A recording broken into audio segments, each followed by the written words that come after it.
And I understand language in terms of parse syntax, that when we're looking at translations and the all caps name, like, I get it. I get what Jehovah Witnesses, well, you know what? I get the idea that they're taking to build the idea of Jehovah. Mind you, I get what the neophytes are thinking when they get in, because I've been, just not with Jehovah's Witness, but I've been there. I've experienced that same kind of mind control.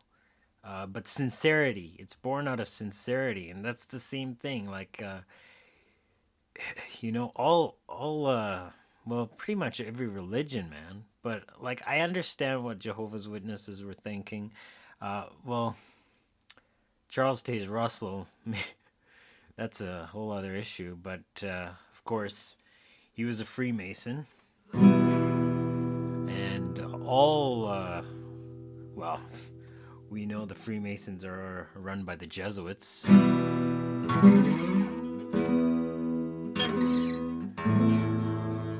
through the Jesuits, they run the world.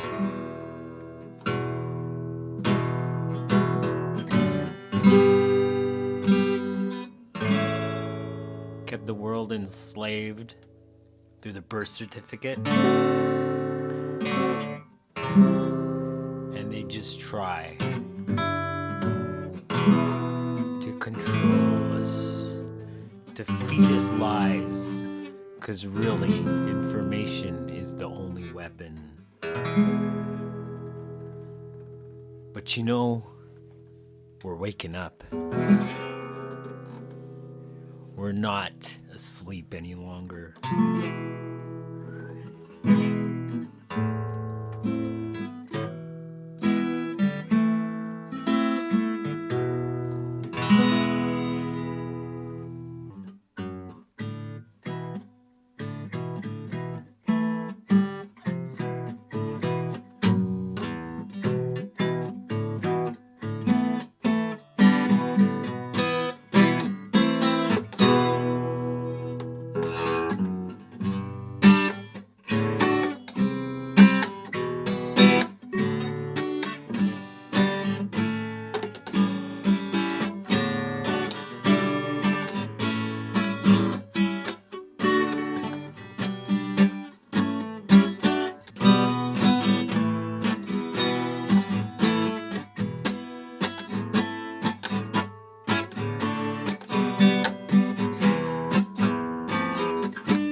Back to the Pope. We're talking about the real power here.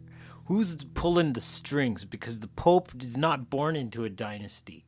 So who is the seed that is mingled with the seed of man? Aha, that goes back to the ancient bloodlines. And the bloodlines that trace their way back to Venice. And in Venice, the city is built on the water. And in the water are 13 bloodlines. And they trace their way back to Phoenicia. And the war against Alexander the Great turned the Phoenicians to the Venetians.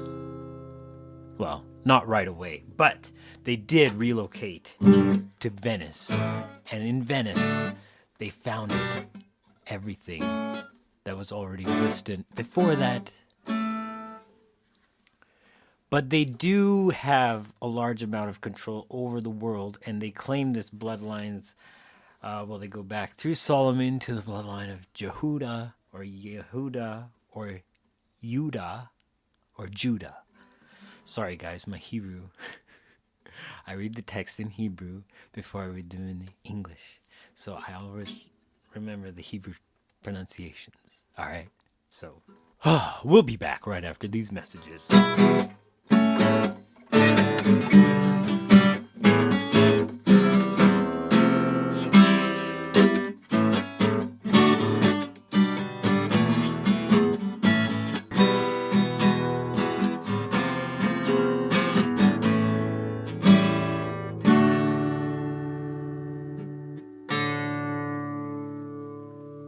And there you have it, folks. We are back with another live session. And today on the Joel Fernandez Show, I'm your host, Joel Fernandez.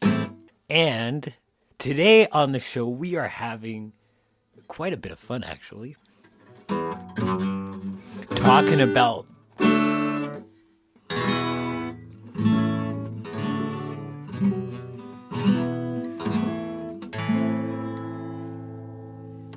when the Jews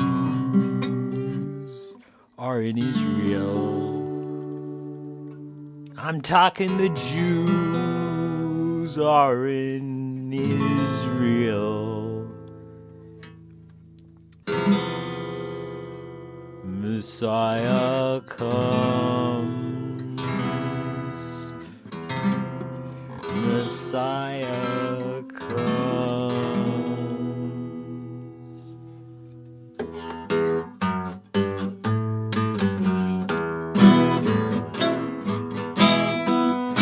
They don't want to be in the way, but they want to be the Messiah. But they don't really realize that one day he'll come back and they'll be in the way of perfection.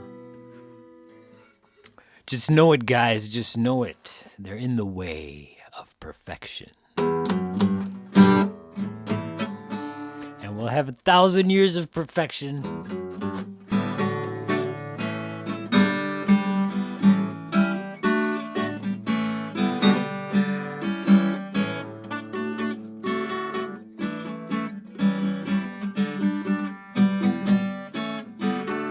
So, with that being said, we gotta know that this probably is not going to be in our lifetime. Not talking about the 1,000 years of perfection, but we already see perfection, and that's what we are moving towards.